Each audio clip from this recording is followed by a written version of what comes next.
Welcome back to F1 Report, everyone.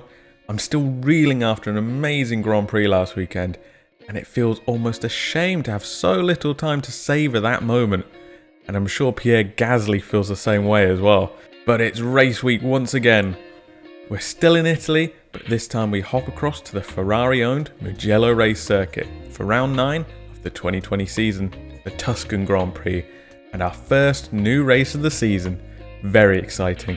Not only that, but it's also Ferrari 1000th F1 race. What an achievement and what a milestone. Regardless of results this weekend, you can be sure there'll be some sort of celebration, and rightfully so. The track itself shares a lot of similarities with our previous race at Monza. It's a high-speed, low downforce setup with a beautiful long pit straight and some really nice, fast-flowing corners. There's one DRS zone extending the length of the pit straight, so expect plenty of overtaking coming into turn 1. One of the key features of this circuit is how it crests and dips. As it's set in a valley, it shares the natural topography of the landscape. The track has been used in the past for testing, and some of the drivers there have compared the feeling like they were on a roller coaster. So here's hoping we get a similar experience this weekend. Speaking of similar experiences, we're expecting many of the cars to be set up in a similar way to last weekend. Let's take a look at those results, shall we? I've already mentioned our race winner, Pierre Gasly. In second place we had Carlos Sainz, and rounding out the podium was Lance Stroll.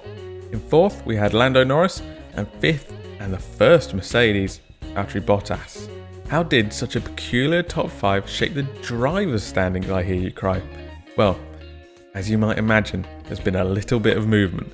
Hamilton stays top with 164 points, but Bottas managed to wrestle back second from Verstappen, only by 7 points mind. Now we enter the tight midfield battle though. As you can imagine, there's been some jostling here. Stroll has jumped from 7th all the way up to 4th. He now sits on 57 points. He's level Norris on that count. Albon drops to 6th after being leapfrogged by both those two, still on 48 points. Leclerc also remains on 45, now in 7th.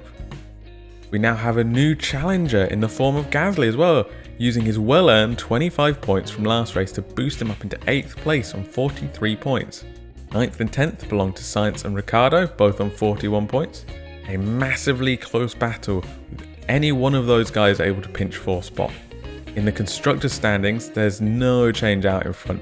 Mercedes still all dominant with 281 points. Red Bull still chasing a long way back with 158. The winning team from last race was undoubtedly McLaren. Tightening their grip on 3rd place, they're moving up to 98 points. Racing Point are still close enough to make a decent fight with 82. Renault are 11 points back in 5th place, and Ferrari 10 from them in 6th.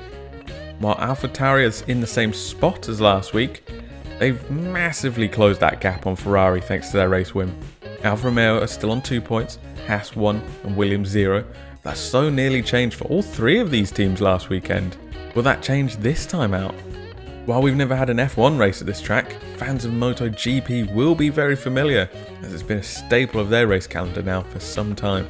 And from the F1 field, Ferrari will have the most recent experience, of course, with it being their circuit and all. They tested a 2018 spec car here before the season got underway earlier this year. The last time any non-Ferrari test occurred was in 2012, with Romain Grosjean topping the times in his Lotus. The other drivers still present on the grid from that day are Sebastian Vettel, Daniel Ricciardo and Sergio Perez. Will that experience from 8 years ago help them this weekend? We'll have to find out. This track is said to be quite hard on the tyres, which is why testing has been done here in the past, so it makes sense that Pirelli will be bringing the hardest compound tyres to the race. This means it's unlikely we'll see that the tyre wear issues, like at Silverstone, but cooling could still be an issue if the weather continues as forecast. We're currently looking at between 30 and 32 degrees with no rain.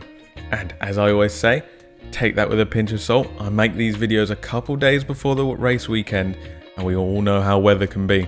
One thing that will be interesting though, is if we do keep those temperatures, what's going to happen on the cooling with that Mercedes? It seemed to struggle last time out in similar temperatures if it was behind other cars. Will we see the same again this weekend perhaps? Now, let's take a quick look at the news from this week coming into the race. There's still plenty of buzz surrounding the astonishing race last time out, but there have been a few bits and pieces this week that we can take a look at. The biggest piece of news surrounds the drivers market, of course, with the announcement that Sergio Perez will be leaving Racing Point at the end of this season, to be replaced by Sebastian Vettel. That is something we've speculated on for months and months now, and it's finally come to pass. Good luck Sebastian Vettel at Aston Martin, and hopefully we'll hear some news pretty soon surrounding Sergio Perez and where he'll end up. There's been more news coming out of Williams as well, and that's the announcement that it has a new acting team principal, Simon Roberts. Roberts is currently the managing director at Williams, having started in June after switching from McLaren, where he served as their chief operating officer. He'll now take on the role Frank and Claire Williams held, starting at the Tuscan Grand Prix, until a long-term successor can be appointed. In other news, Ferrari have said they'll be running a special livery this weekend for their 1000th Grand Prix, a deep burgundy rather than their usual red, in homage to their colours of the 1950s. But keep an eye out for that. That's your major news coming into the race. Let's move on to what's quickly becoming the jinxing segment, with teams and drivers to watch. When it comes to my team and driver to watch, you might be begging me to stop at this point. Every time I seem to jinx them. But will that come to an end this weekend? There's only one way to find out. My team to watch this weekend is McLaren, for sure. Even before the red flag last time out, they had second and third spots locked up. So there's some real genuine pace in that car. The only question is, will it appear this weekend? I think the similarities between the tracks will certainly help their chances, so I want to watch them. For the driver to watch, there can only be one man, and it has to be Pierre Gasly.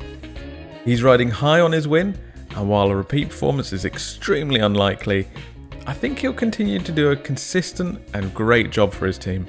Now that I've jinxed those three, who are you keeping your eyes out for? Are you excited to be visiting Mugello for the first time? Let me know in the comments, and I'll catch you in the next one.